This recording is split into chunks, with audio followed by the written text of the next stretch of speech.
Hey YouTube, how's it going? Today we're going to do an update on the entire fish room. Seems how everyone's been asking for the last couple of months now, and I really haven't shown anything. There isn't going to be nearly as much as what there usually is, but there's definitely a few setups I'm definitely going to cover. One of them I'm going to leave for last, which you guys can probably already assume based on the camera angle. So we're going to start off with the 110-gallon stock tank. It's got a custom-made filter on it with just a styrofoam box, which is filter media on the inside, and a 3-foot channel cap.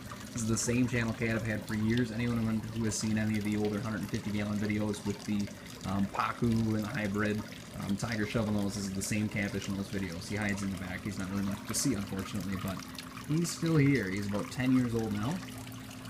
This is the African cichlid tank, which some people were asking about just recently. Not a whole lot left. I honestly had some buddies come by and pick out whatever they wanted, and for a cheap price, I sold out about half the tank. I've got about 4 or 5 left over. We're trying to figure out ideas about getting rid of certain fish in certain tanks so that I can actually move out in the next 2 to 3 months, I'm going to say, hopefully by December. That's really about it. There's a Synodontis catfish back there, which I've had forever. There's a skunk loach, an errata cichlid, and then just some miscellaneous mabunas, which I'm assuming are just hybrids. Those are the little guys. And an OB peacock.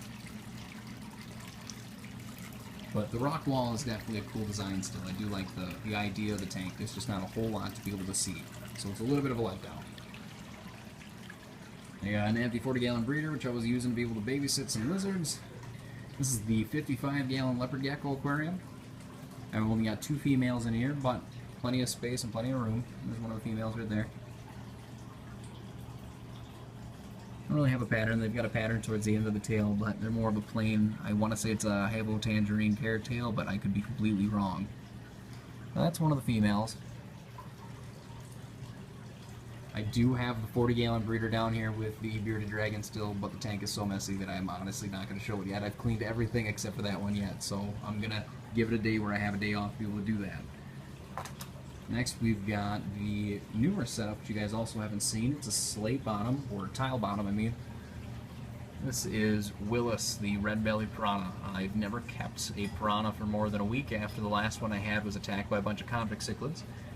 Willis is 8 years old. He was actually given to me by someone I have that always stops in at Petco.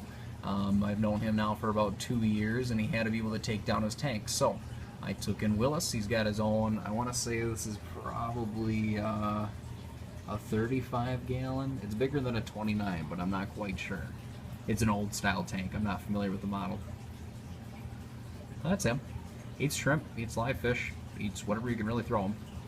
And before he actually came here, he would only eat feeders. I actually got him onto cocktail shrimp, and I think I've done silver sides too, which I feed the lions. So that's Willis. We'll have feeding videos out.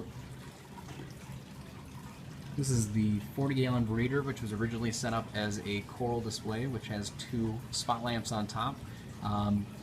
Bailed on the idea after the fish in the tank, didn't end up making it. I had a pair of Lamarck's angelfish in here, and they ended up dying of something. No idea. A lot of them come in with swim bladder issues, and they end up swimming towards the surface.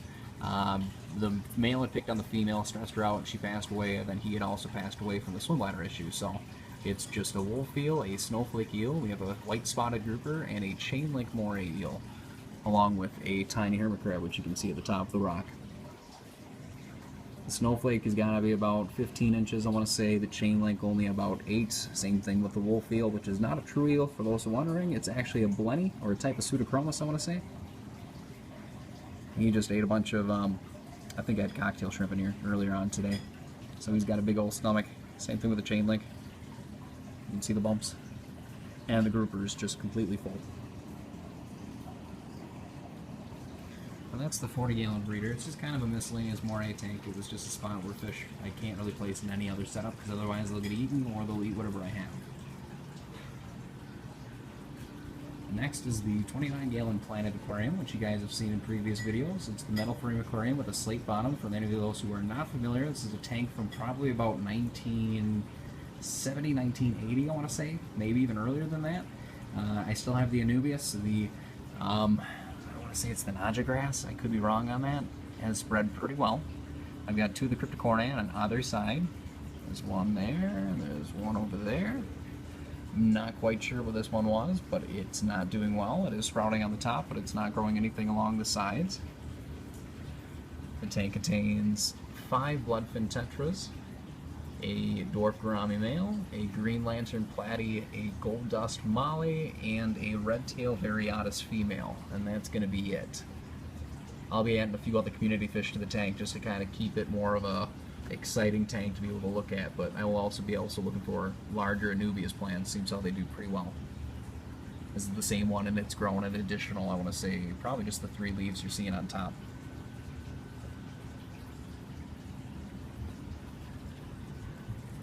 So that's the 29-gallon planted. You can definitely tell the size difference on it.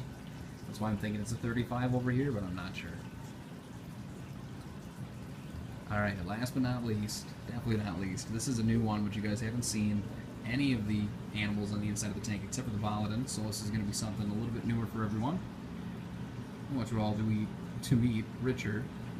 This is Richard, the 4-foot-long tessellated moray eel. I've actually had him since Christmas. He was a Christmas present to myself after overhearing someone over at the pet shop say they were going to pick up a moray eel from a local pet store I used to work at, and they were going to stick it in their 55-gallon aquarium, and that was going to be their display fish. So I ended up going and picking him up. Unfortunately, he was stuck in a 55-gallon aquarium in my room, but he ended up staying there for about 2 months before he was transferred over to the 150. I got it all cleaned up and set up and got enough rock moved around that he had enough space. And after eating shrimp, he's been looking for food the entire time. He's got a big PVC pipe in the back, lines all the way along to the side. He can fit the entire pipe. Alongside him are going to be the Volodin and the Miles lionfish. The Miles is going to be new as of last week. I used to have a bunch of dwarves inside of this tank. This was actually the main display for the venomous tank, for many of you who know. A lot of them were actually chased out, and 2 of them were eaten by Richard. So you can thank him for that. I did not expect it. I didn't think he'd be able to go after him, and it wasn't even necessarily that they were being attacked. It was just they were feeling threatened, so they jumped out of the tank. But he's been here now since Christmas, and he's doing pretty well, and he seems pretty happy. He originally came from 180, but now he's in a 150. He's been around in the trade for the last, I want to say, 5 years now. I've seen him back and forth at the same pet store, so this will probably be his permanent residence where he's going to stay for the rest of his life. But that's the basement. That's the fish room. I will be posting an update as far as the feeding video goes. We'll talk a little bit more on the eels. I just want to make sure that we had everything covered within a short time frame without worrying about dragging on too long. But I'll definitely have a feeding video coming out with all the moray eels, the piranha, Richard, and then I'll have to do an update on the 90-gallon soon as well. We've got a few new changes on that. We're seeing if we can't get some new lighting, new coral, and some new additions. So that's all I got. Hope you guys enjoy. There's Willis. And I will see you all next time.